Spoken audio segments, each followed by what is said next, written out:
Hey, everybody, welcome back to another episode of From Script to Shelf, a comic book podcast. So, we have a very exciting guest today. So, joining the show is Kasey Iris. Kasey, how are you doing this evening? Good. How are you, Matthew? I'm doing well. Thanks again for taking the time to join and setting up this recording. I know we had to record in the evening. I have a day job, so I appreciate your Same. flexibility. So yeah, kind of like Yeah. when we were setting up this interview with Kim, I'm like, well, I can do really any night mostly, but it's got to be like after this time. You know, that sometimes gets hard to schedule. So thank you for being flexible with my kind of normal business hours, I guess. But well, Kasey, you've got your new book that came out this month, so we're going to talk about Ghoul a whole lot here too. But we were talking before we started recording that this is your first podcast interview. You've done other things where they've covered the book and have covered, you via print. But since it is your first podcast interview, I think it'd be kind of helpful to kind of start from the beginning. And what Yeah. is kind of your comic book / graphic novel / art kind of origins? What were the things that kind of got you into this medium? Um, I would go back to being a kid. You know how you're just drawn to cartoons and just comic books, but I wasn't really into like Marvel or any of that. The first comic book I remember picking up was Bone by Jeff Smith. Mm-hmm. So that one, I think that was what sparked the idea of like, oh, comics. Um, but mostly like Disney movies, like from the 90s. I grew up watching those. But I was really drawn to like more spooky movies. Even my parents were like, oh, that's a weird kid. Like, I love Beetlejuice. Um, and Casper the Friendly Ghost. That was my top most favorite Mm-hmm. movie. So yeah. So you But like like, spooky, but you mentioned this came across in Ghoul about like there was a line, again without spoiling anything major, about that kind of translate into the book a little bit too. And there was a line about liking things that are spooky. I'm not sure how you said that, but as far as like not liking horror movies, though, that's the distinction, right? So spooky's yeah. good, but horror movies are no good, right? Yeah, I don't really know how to describe it because there are some horror movies that I do get into, but once it gets into more of like the gore and like totally evil things, that freaks me out. So I just like to stay in a certain lane when it comes to the spooky things. Okay, sure. So cartoons were there as well. So you were Disney movies. Do you have any favorites? My favorite growing up was Beauty and the Beast. Okay, it's a classic. I don't know if you can see a theme here with Ghoul. I really like the human and the non-human character Absolutely. duo. So yeah. Absolutely. Okay. And because you mentioned, we were talking about this too, about, kind of you moved from Hong Kong and then to the States and then went back Mhm. over and then came back to, that's something I really have no experience with whatsoever, as far as like, what was it like growing up there in regards to like, whether it's cartoons, comics, like what was kind of your exposure when you lived in Hong Kong before you came to the States? Um, when I was in Hong Kong, it was a British colony at that time Yep. in the early 90s. Mm-hmm. So it was a weird mix of like British shows like Mr. Bean. Um, and then there was also some channels that showed a lot of Japanese cartoons, so like Doraemon, Sailor Moon, that sort of thing. So that was my exposure with like cartoons or TV shows and things, but there wasn't a lot of comics there. I remember my parents' friend's kid, she collected Archie comics. So I Okay. also read those, but I was also kind of too young to read those. I was like, "Ooh, why are they kissing?" But yeah, there wasn't a lot of exposure to comics over there. Okay. Well, for me at least. Sure. Okay. And that kind of started when you moved over to the Mhm. States. And so you weren't like a big superhero fan. You mentioned Bone is kind of one of the first things too. When did your knack for, obviously with Ghoul, you are the author, but also illustrator as well. When did that become something that you kind of dipped your toe into? Like, as I'm assuming this is something that you developed as a kid and just kept going into adulthood as far as some of your artistic talents. So tell me more about that. When did that become a thing where you started and noticed like, oh, I'm actually pretty good at this? I've never considered myself to be a writer. Okay. Actually, like I was always drawing Hmm. since I was little, since I could remember, but I didn't think I could actually write a full story until a couple of years ago. But my dad did show me like little cartoons I would make, like little comic strips Hmm. I would make as a child. Like, there was one instance where we were fighting because he didn't want to buy me a toy.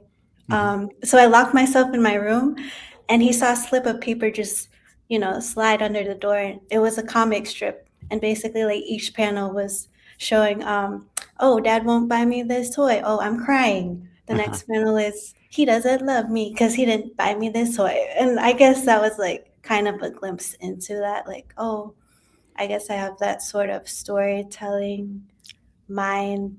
I don't know. So there was some sequential art going on from pretty early on that like, oh, there's a story being told with this too. Mhm. Are there other people in your family that are like have some of the same gifts as you? Because I'm always fascinated with that because I really don't have a an artistic bone in my body, so it's like I can appreciate it, but it's like I could draw stick figures and that's about it. So growing up in your household, was that something that was encouraged, or is that like totally new for your family? My parents they both graduated in architecture, so they're both skilled draftsmen. Yeah. But they weren't into drawing comics or like art. Well, my dad told me that when he was little, he used to paint a lot, but he sort of like put that in the back burner when he realized like, oh, it's not a stable career, so he kind of gave up on that. Mhm. So, yeah, I guess I got it from them. Sure. Yeah, Yeah. makes sense because that's being an architect is that's not an easy job. So that No. makes a lot of sense too. When did you realize that's like okay, you're maybe better than other like kids around your age? Like okay, like because everyone has their own talents, and I can remember growing up there was friends I had that's like wow, like that's really good. You just drew that, and I have no talent in that area at all. So when did you notice that's like oh, this is like one of my knacks or one of my skills that maybe other people don't have? I think in art class, Okay. elementary school, my teachers always noticed it. I didn't really notice it. I guess until now, I always believe everyone can draw. Everyone has their own way of expressing things. I never look at a piece of art and say it's bad. Mhm. I just think everyone has a different sort of take in how they see the world. But I remember in high school, I had a teacher, and she went up to me about one assignment. She said, Kasey, I know you're a good artist, but I could tell you didn't try. And that really hurt me. I Mhm. didn't understand where she was going with that. I was like, I didn't try. But then the more I sat on it and when I look back, I realized, oh, I get what she was trying to say. Like, she could tell that I was using my gift or talent, but I didn't put as much effort in it as I should have. Mhm.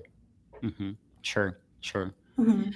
Yeah, and that's I think for a lot of people, I mean, I think that's the one thing about looking at for comics or graphic novels. Like everyone I've talked to, it's like it feels like it's such a different path for everybody to kind of get to where they end up. As far as there's some people that are like very formally trained and they go through this, and this. Other people are like kind of self taught, and then anyway, so that goes lots of different paths.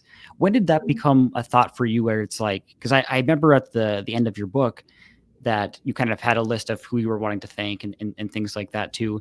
And one of the I think that's where I saw this. There was a note where you had kind of mentioned like, okay, I kind of changed course in like schooling and maybe what you were doing for work and like stuff like that too. So what were you originally hoping to kind of do, and how did you kind of pivot into like trying to make this a priority career wise, as far as going more into the art world, I guess? I would go back to middle school, Okay. and that was when I discovered shoujo manga, and it's kind of like a romantic comedy type of genre. And I really liked drawing up until high school, but I think because I graduated high school a year early, and that was when I thought about my future more. Mhm. But it was like during um, the recession in Mhm. 2008, and my dad lost his job. So I felt a lot of pressure as to what sort of career I should pursue. Mhm. And at that time, my passion was illustration. I still love drawing. I felt like it's something I needed to do, but at that time, it wasn't doable. So I kind of looked at all the other like creative sort of courses I could take, something that could sustain me. So I took interior design, which is not far off from architecture, what my parents Mhm. work in. And yeah, and then I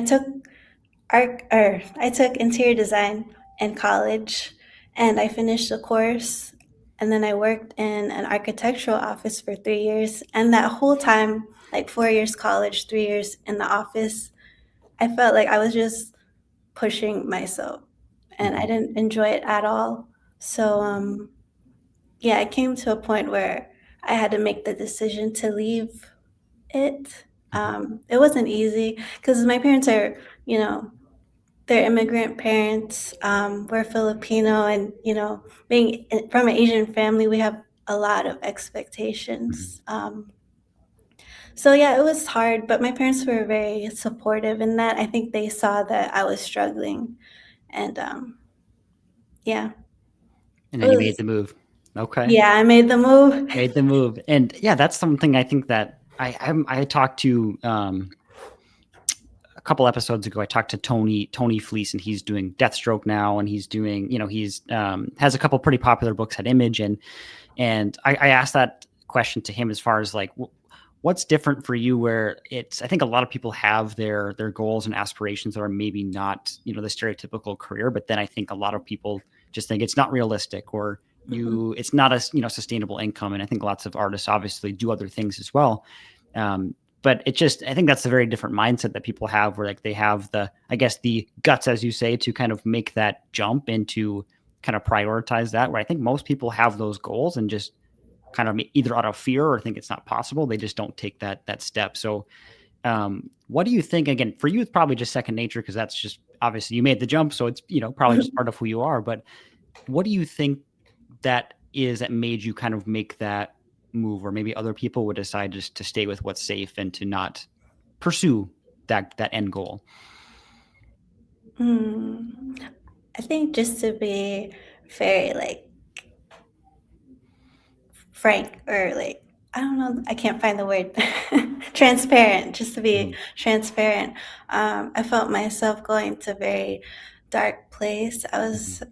I remember I had like a panic attack after work one time, and I think it's also because I worked in Hong Kong, and that city is um, very work driven, very competitive. It's also very crowded, and it was just a lot at once. So yeah, I guess like for my own mental health, I knew that I had to make a change. Um, I still have a day job now, Mhm. but it's not something that would require me to be in an office for a long period of time. Mhm. Sure.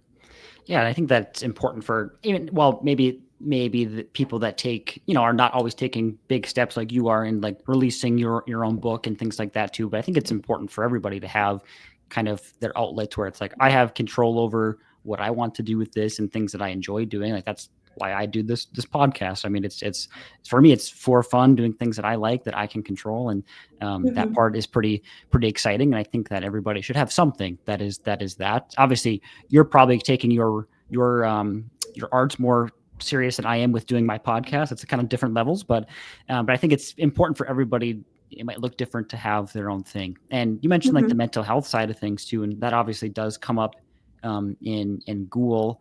Um, was that always the way that you feel like if you had to release something on your own for the first time, kind of bridging into your book, was that always meant to be like, I want to like introduce that in a way to find a way that we can talk about that with more of a young adult audience?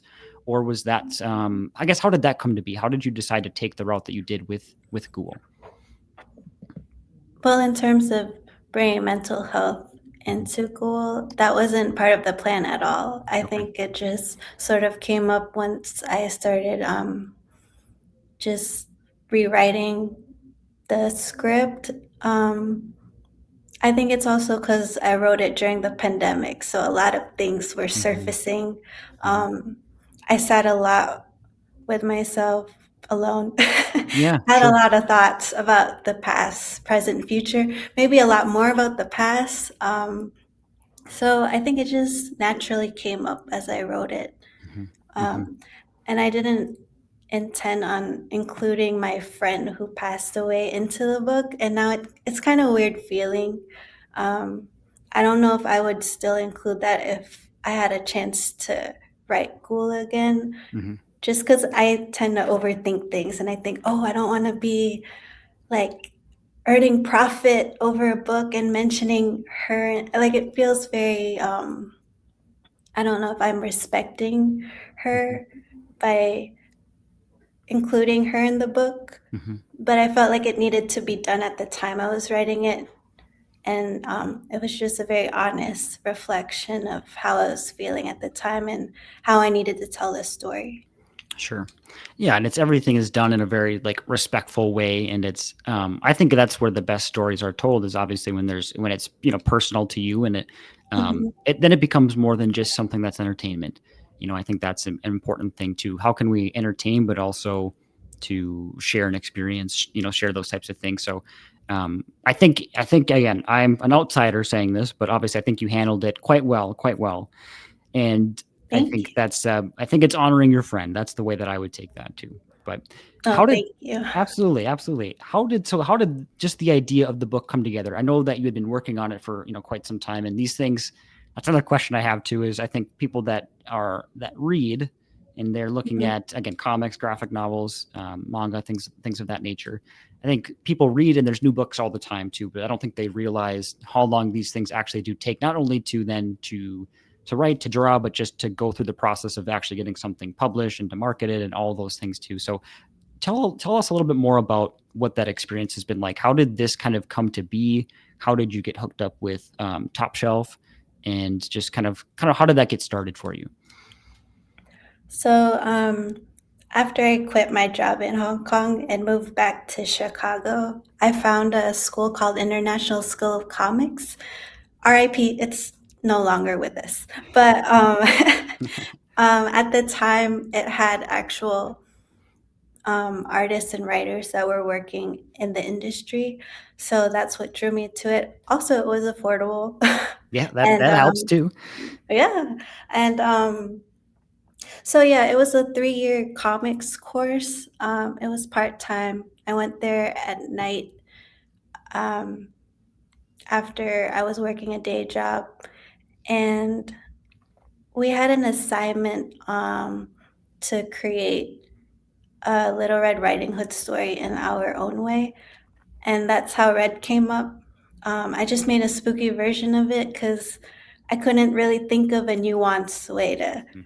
Yeah. retell the story. So I just changed the style. And then there was another assignment for a project 2 years later, and it was create your own comic because I had Dan Daughtry as my one of my teachers. He's a comic artist, musician, writer. He's amazing. And he really enforced in us like, hey, it's cool if you want to work in Marvel or DC or some big time comic company, but it's really good if you could have your own, create your own comic. You have your own characters, something you can actually own. So I had 3 different ideas. One of them was called Burry Demon. It's like a burrito monster, and it was inspired by the day job I had at the time. Mhm. I won't name the restaurant. And the other option idea I had was kind of like a evil puppet come to life. I didn't have that fully fleshed out. Um, and then the third option was Ghoul. So I really wanted to reuse Ghoul from my Red comic. And I also didn't really know how to, but that was one of the options. and we voted in class, and everyone chose Bereavement. So I ended up making that comic. It's a 22-page comic. I really like that one. But I think a few months later, my other teacher, his name's Douglas Klauba. He's an illustrator. He's a master at painting.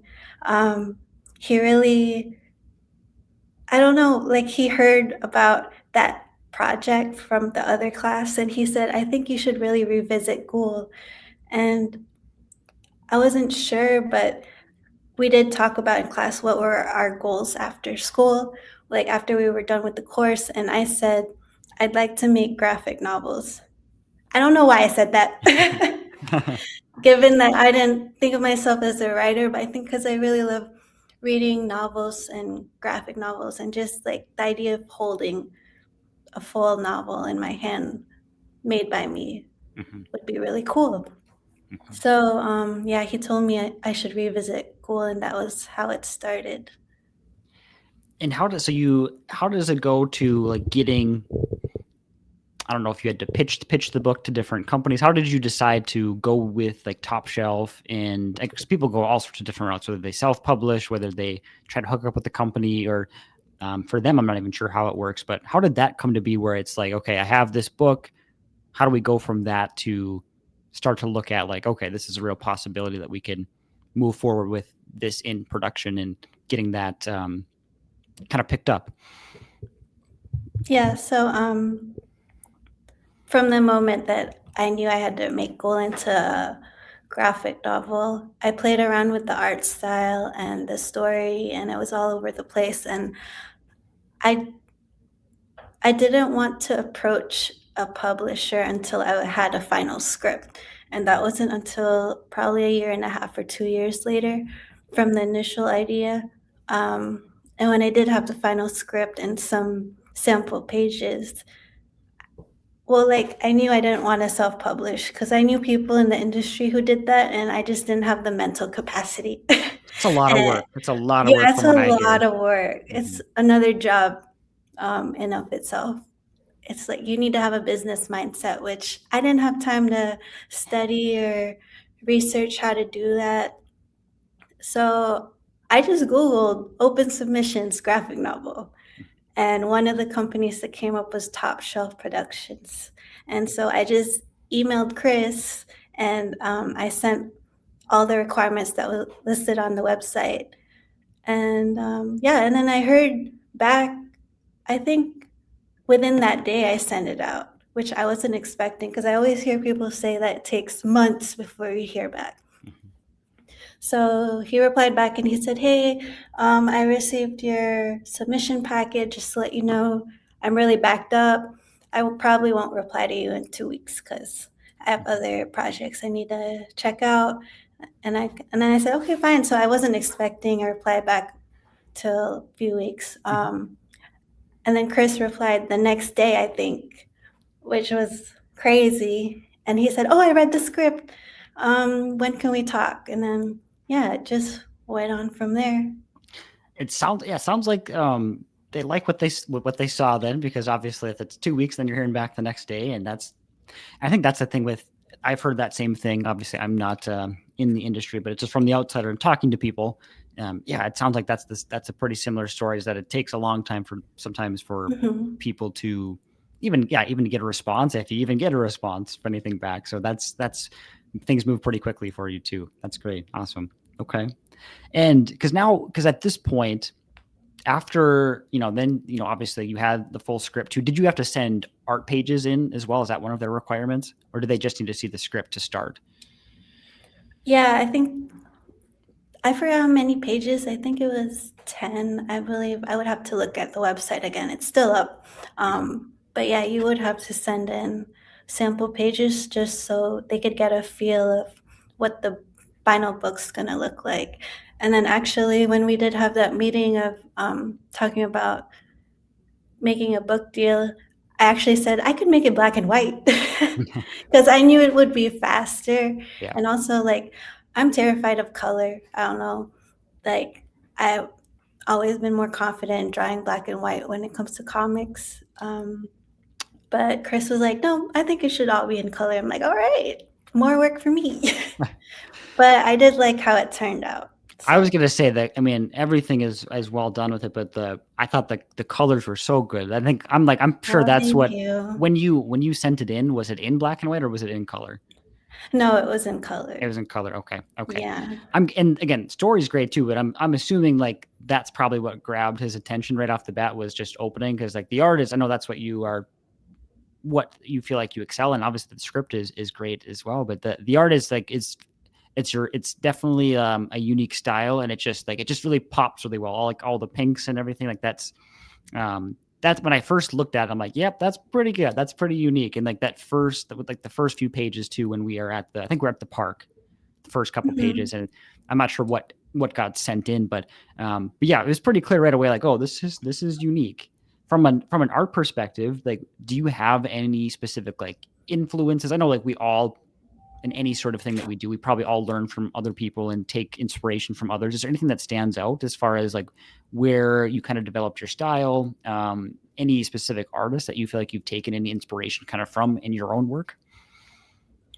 Um, I I kind of mess around with trying to redraw things I really like seeing. Like, I think you can see the manga inspiration in it, but it's not fully manga because the proportions are kind of funny.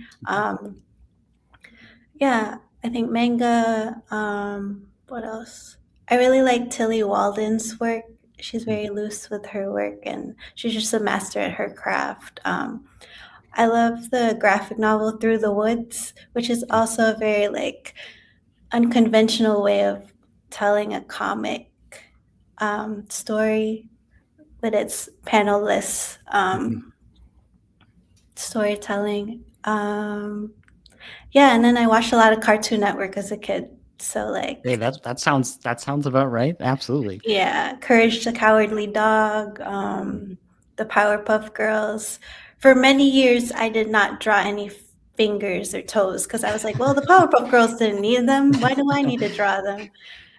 So yeah, just a lot of different things. I also like to draw realistically, but I find that it's very meticulous and I don't enjoy it as much as drawing cartoons. Cartoon. So yeah, it's This just a is. mix of different things. I want to get back to your art in a second, but is Cartoon Network no longer a thing? It hasn't been for a while, has I it? don't know.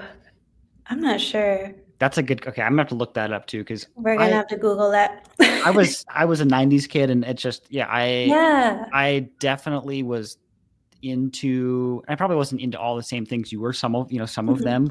them, but yeah, I definitely that's where I probably got my start in like anything is like yeah, it's cartoons. Like I didn't have a comic book store in the town we were a small town and we just didn't have one. So it was very much cartoons where I got introduced to Yeah. like any sort of art or anything like that. It's yeah, cartoons for sure. I'm like I feel like Cartoon Network no longer exists. You can watch the old shows, but I don't think it's an actual like network anymore. I could be wrong on that. And I hopefully I'm wrong. hope they are still a network. I feel like they're not, but I don't know that for sure. So when we're done, that's the first thing I'm gonna do is this Cartoon Network exists. That's one thing I was Call gonna us. right, exactly.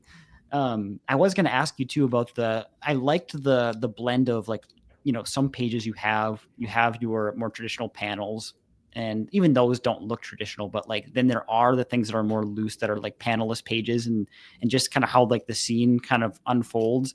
And I feel like that's something that I mean, yeah, of course we see it, but I feel like in at least the books that I read, it's not like it felt unique, right? And obviously, like I probably am reading different things than maybe other people that are listening to this at this point, but that felt very like interesting to me. And where it just your eyes are just following, and it's just like you'd think, oh, it'd be confusing where it goes, but it just flows very well. Where it's just like your eyes know exactly where to look, and it just kind of you see the sequence of events without having to flip more pages, and so I feel like that worked really well. Was that always something that you strived for, or was there any like editing to add more of that in? Kind of tell me about like the specific like panelist pages. I think it was more just me reading a lot of comics and wishing I could see more of that. Hmm. Like sometimes I would see a certain cover and think, and I would have like a certain expectation of what the interiors would look like. Like, oh, I think it's going to look like a certain way, and then I open it and it's not in Mhm. that way. I'm not saying that it's a bad thing. I'm just saying it for my own enjoyment. I would love to see more characters pop out of panels or have more panelist pages. I don't know, my mind's very chaotic. And I think it's also like watching cartoons, when you're watching a cartoon, there's no panels. Mhm. It's just frames, but you don't see the frames within the TV while you're watching. And I don't know, I just went with the flow. Yeah, it is crazy how, like, again, I mentioned I don't have an artistic bone in my body too, of just like it all makes perfect sense, but I could sit there for 5 years straight and never think that that could even be an option as far as how to structure things. And I read comics and I know that I see it sometimes, and it's just like it doesn't compute with how do you like reverse engineer to make that happen in your own story. So anyway, well done on that. That was really interesting. And Thank you. I think I agree. I wish we could see more of that. And because yeah, it gets to be a lot of just like there's a panel for lots of comics. Again, that's just traditionally what people have done. It's Mhm, just it's panel, panel, panel, splash page, more panels. Obviously those look different, and as far as how many panels per page, stuff like that too. And I think it mhm, also helps too with like I think that's like the worst thing in again a lot of American comics or superhero comics too. I think there's times where it's maybe it feels unavoidable, but like where page breaks are and stuff too, where mhm. if there's so many panels on a page, it's like you feel like you can't really dictate where like yeah they have to think really hard on when I turn the page, what do I see? And I think with your work, that goes really nicely, and it's like everything is Oh, thank you. feels so like fresh and like oh I turned the page and then something else is happening where it's not spoiled on its own page basically. So that's like my biggest pet peeve is like I open a page, I see what's going to happen Mhm. Oh, before I yeah. actually get to that panel. It's just like well It's spoiling you already. right, Spoiling right. itself. Not that I could do it better because I could not, but it's I think that's always very much an art on its own to figure out how do we structure things in a way when there's page turns and how do we keep everything a surprise and things like that. I love the setting being in.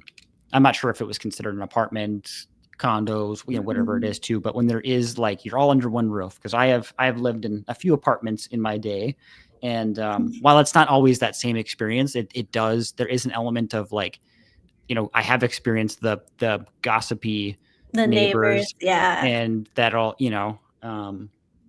I had one person knock on my door at like 11 p.m. and woke me up and asked me like, "Oh, do you think I could?" 11 PM? I was in bed already, and he asked me, "Do you think I could? You could give me some money so I could call and get a ride?" And I'm like, No. um, "Your brother lives right across the hall. Like, why? And your mom was the manager in the building next door. Like, I think you have some options here. Like, why are you knocking on my door?"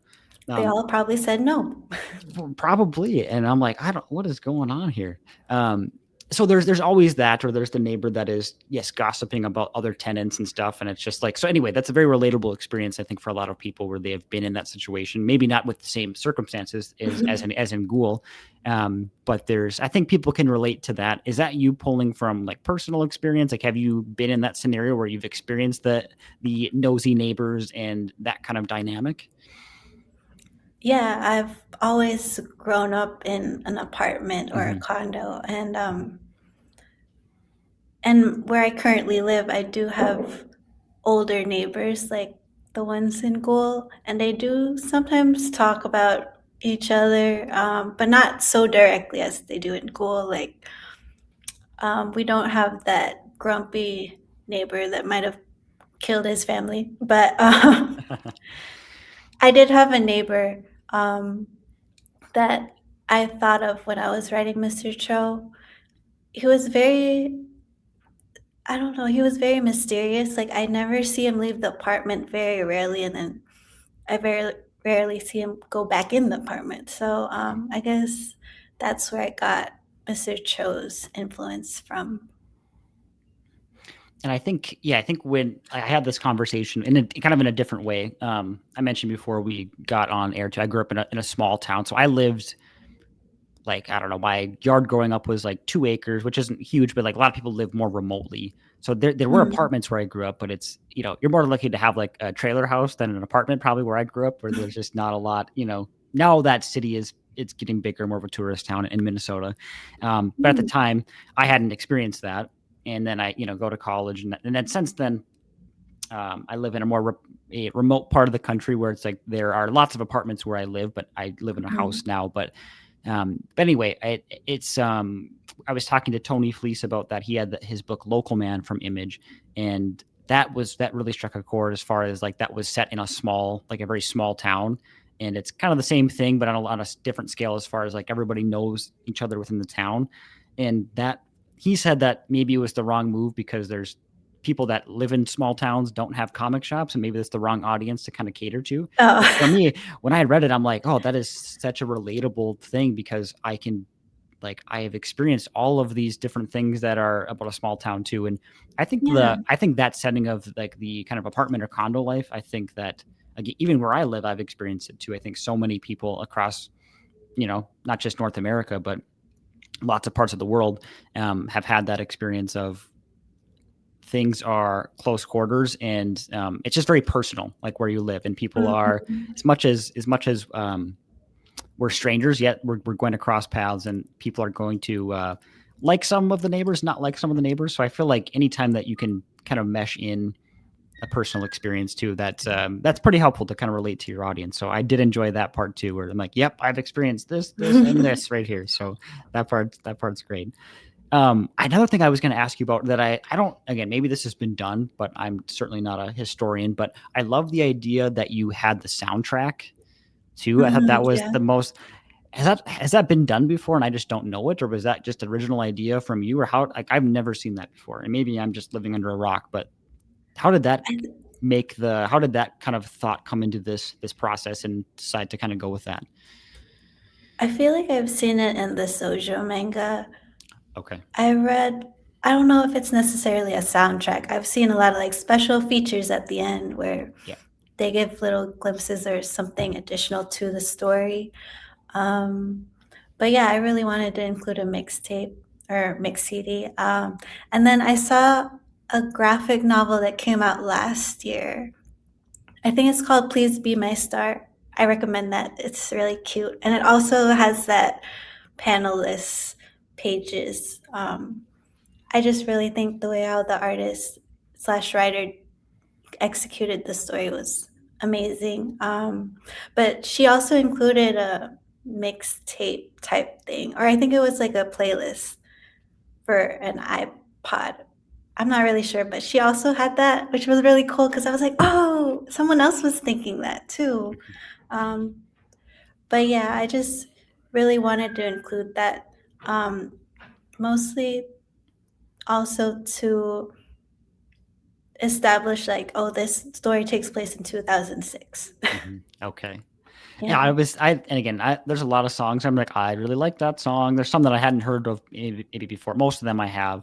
I listened to a couple today. That I'm like, yep, I know this song. I just haven't thought about it in years, and so it Mm. kind of brought me back a little bit too. Were you picking songs based, obviously, like you said, that it's back to 2006? Were you thinking about things that like were just songs that, hey, this is what I like, that this still fits the tone, or were you just searching more of like, okay, I haven't not one of my favorite songs, but it fits this part of the book so well? How did you kind of decide like what made the cut and what didn't? I have a massive playlist on my Spotify, which has like 300 songs I was listening to as like a preteen slash teenager. So I sort of like was just playing that in the background while drawing slash writing Ghoul. And then there were a couple of songs that stuck out to me, like, wait, that could fit this part of the story. So I would just add that to the Ghoul playlist. And there were some that I took off because it just didn't feel like it would fit with the other songs. But yeah, they were all music that I enjoyed listening to. It's funny that that was the route that you went, because I was listening to a few songs. I'm like, I've been kind of going through like a not a phase, but like, oh, I kind of forgot about this, like, more of like the pop punk genre or whatever Mhm. would want to call it too. It's I'm like, never a phase. I guess not, because now I'm listening to it. I'm like, okay, I kind of forgot that I kind of like some of these some of this music too, and I'm like, I just haven't heard it in years. So it's kind of a coincidence that I've been doing that on my own, and then I looked at kind of the list of songs that you put on there. I'm like, a couple of these I've listened to pretty recently, which is kind of surprising for me. But I thought that was a really unique idea. I've never seen it done before. Um, I know there is I'm trying to think of who did it. Might have been like a Kyle Higgins like image book. There's been like they're starting to do more like podcast like episodes with like single issues and stuff too. Like I've heard of that, but never music though. I thought that was a great idea. I'm surprised that hasn't caught on more. But anyway, I feel like a lot of comic artists must have a playlist, but they just don't include it in the yeah. book. Yeah, and I wonder why that is, because that's like to me it brings it like it helps obviously enhance the story too, but it's I think just like people that will listen to this, I think that, and I listen to podcasts and stuff too. Like maybe I don't want to know all the secrets of how things are made, but I like to know like kind of the inner workings, because I feel like sometimes that's as interesting to me as the actual finished product of anything, whether it's comics or whether it's TV or whatever. Sometimes like how things work is what gets me. So I think of the thought of, hey, this enhances the story, but also I think like just to get some more understanding of you and your thought process, I think is pretty interesting for people to probably go back and look at too. Again, maybe I'm the only one that thought that, but I feel like that kind of makes me think about the process and just sets the tone for what you're hoping to get across to. One more way to kind of support otherwise what is strictly just a visual kind of medium too. I think that's a cool way to go about it. So with Ghoul, obviously that this has been kind of years in the making. The book released, was it May 5th, May 6th, one of those dates? Yeah, May 5th. May 5th. Okay. So you're still in the first month too. And at this point, is it just a big kind of sigh of relief that, hey, it's done? Or how are you feeling now that the book is out there, people can experience it? Like, what does that feel like now that the book is out? Well, I finished it a year ago, Right. and I didn't know the whole publishing business, how it works, and from finishing the book to actually like putting it out in stores. So I had a year to like sit on it. And then now that it's out, I don't know, I just feel the same. Okay. I don't know. I expected to feel more, like just more. I thought I would be more, it would be more exciting, or I just thought I would feel more accomplished. But if anything, I'm just thinking, what's going to be the next thing? Sure. I'm kind of in disbelief that it's out, honestly. I was gonna say that too. I'm like, I wonder if that's some of it too. That it's, and I think part of it. I think I had this. I don't know who I had this conversation with. Somebody, this came up in one of my episodes, where it's like there is so much time before like when things are done, where it's just like it is such a delayed like gratification thing, or like it's not. Like maybe the instantaneous part is when people are looking it over and things like that. But when it gets into people's hands, it's like, yeah, I've been done with this for so long that I don't even like. It just feels like less connected to me at that point, because it's been finished. While it's new to everybody else, that part is yeah. It comes along. A lot of things happen between when the book is done and when people are actually reading it too. Have you gotten some good responses as far as like people that have picked up the book so far? I know we're very early in the process here too. And good thing about a graphic novel is that it's one of those things that's pretty timeless, that people could pick up at any time and still, it's not like a single issue that kind of gets lost in the shuffle, I guess I'm trying to say. So, but have you gotten some, any feedback at this point from people that have picked it up? Not so much feedback, but more of I had a book release party at a comic shop called Challengers in Chicago. Yep. And I mostly had my friends come over and some old coworkers, which was cool. But there were a few people that I've never met before, and I actually looked at them and I asked, "Are you here for this?" Because I thought they were just there for the comic book shop. And they're like, "No, we're here to pick up Ghoul." And it was just surprising and amazing to me that they were there to pick up my book. So yeah, that's got to be a pretty cool feeling, where it's like if that's your first one, and to be able to see your book on the shelves and stuff too. So I'm sure that's a pretty cool experience. And you mentioned not knowing kind of like what's next. You obviously, without you spoiling anything, do you have any thoughts of what you would like to do next? I hate to be that person that asks like what's next when you're just like, this is just happening now, but do you have any thoughts on like what you would like to kind of go to next, or any inklings anyway? I've always had another book I've had in the back of my mind, completely like separate from Ghoul. But after I came out with the book, I actually have ideas for a second book of Ghoul. I just want to revisit the characters more, especially Julian and Lynn. Um, I just want to explore more of their relationship. So, yeah, I think that's where the next thing will be at. And again, without spoiling anything on my end too, like where things end, yeah, there's a lot of directions that you could go with that. Absolutely. So there's a lot there and a lot to be explored with how things ended and kind of that, like you said, their dynamic too. So that would be very interesting. Are you thinking, again, maybe you're not sure yet, are you thinking if you were to go with a second book and kind of explore those two characters, are you thinking we're going to pick off closer to where we left off, or are we going to, or is it more likely that we'd have like a time jump, or any thoughts that way? I think there's going to be a little bit of a time jump. Since Okay. they're in high school, I want it to be more towards the end of high school. Okay. But yeah, I've always thought Ghoul would be a standalone. Like every time people ask, "Oh, when's the next one? What's the next one?" I said, "There's no next one. It's just Ghoul. That's it. End of story." I just thought I made it from beginning to end in a way where I was like, "There's nowhere else to go with that." Like it just ended in a nice, satisfying way.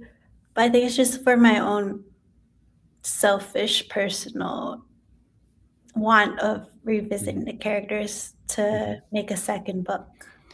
And I think that that's some of the, even whether it's movies or comics too, I think some of the best things are created where it's like I feel like if there's a sequel in mind, then sometimes that hinders things a little bit almost. So like I think I like that idea that it's like this was meant to be standalone, and then if there's an avenue to tell another story, I think you left it at a point where nothing's left unsaid, but yet there's obviously opportunities to take it other directions and stuff too. And that's where I think like I would be my preference too, because sometimes if I go into something knowing like this is going to be, gosh, I'm trying to think of the name of the movie. It was, gosh, what is his name? The guy from Yellowstone. What's his name? The TV show. Gosh. I don't know. Okay. Anyway, You're on your own. I'm blanking on his name. I'm not familiar with that. I'm blanking on his name. He's in. It's a movie. So Yellowstone's a TV show where it's like pretty much about like this like family ranch and they're cowboys and like whatever. So it's like a pretty popular show. But why can I not think of his name? Anyway, someone's gonna listen to this and be like, "Well, it's this." He's a pretty popular They're yelling actor. at the screen right now. Yes, or like at their not at the screen. If it's a podcast, they're yelling in their ear. They might be, and I'm blanking on his name. Anyway, he came out with so he did that popular show, and I'm trying to think of, I can't remember the name of the movie, but he was doing another like Western movie. He was self-funding it, and it was going to be like X amount of movies, and each one's like 3 hours long. And I think the movie totally flopped. Not that this would happen to every movie where they're expecting a sequel, but I think when people know it's like, oh, it's going to be a part of this major thing that I'm going to have to watch three full 3 hour movies to get the whole story. I think that worked against things because it's like, then we know right up front, like, oh, this is a bigger commitment. And I don't know if I want to commit to that and not get a complete story. So anyway, I think that's a great thing that you were planning for this to be just one book, because you could still read it. It's self-contained and it's not, there's no expectations that it's like I have to be in every book to be able to read the first one. So I think that actually works out, again, for my opinion, that works out pretty well, where it's not, we don't want to create large expectations of time commitments. It's already so hard to get people's attention. Yeah. So anyway, so you're looking at that. Do you have any thoughts on, like, again, not trying to have you spoil anything too, is this something that you've kind of toyed around with? Do you have any thoughts on, as far as timeline, is this going to be something that, like, obviously it gets done when it gets done, and we just talked about how long the process can take. But do you have any thoughts? Is this something that you would like to start working on sooner rather than later? Is the plan to take a break for a year, 2 years, 2 months? Like, any thoughts on that? Well, I took a break from when I finished school a year ago. So it's been a year, and I think I'm like itching to start another book or story or whatever. So I'm like toying around with it right now. I'm just writing down the outline, doing some sketches, but I'm not rushing it. But I do think since I was able to finish school and I've had experience in making a graphic novel, I already know what to expect and what not to do for the next one. So I think it wouldn't take as long. Yeah, sure.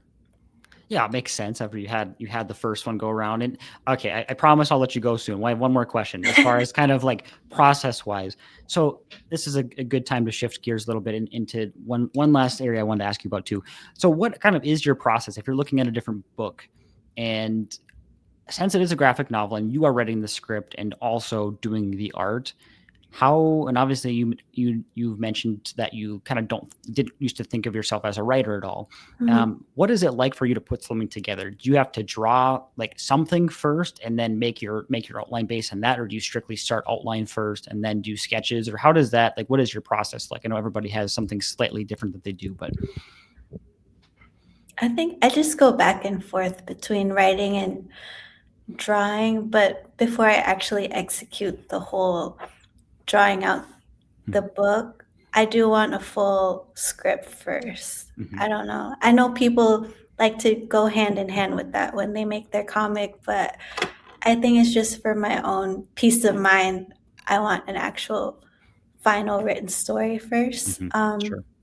But when I do start off with ideas, I go back and forth with having notes on my notes app on my phone or writing it down, doing some sketches. It's all a bunch of different things and that I just have in piles and I just mush it together and I try to Mhm, make sense of it all.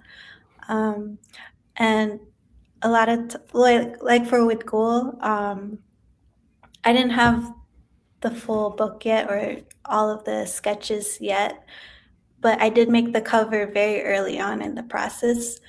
And I did post in my Instagram like, "Hey, this is a book cover idea. I don't know if this will be the book cover, but I think it's really cool." And I think that's just a way of inspiring myself to keep going, just so there's an image there of an end goal. sure. And I've heard that, like, even if there's a team, if there's a writer and an artist, some writers will, like, I have to draw it too, like, even if it's just rough Mhm. sketches just to be able to see it.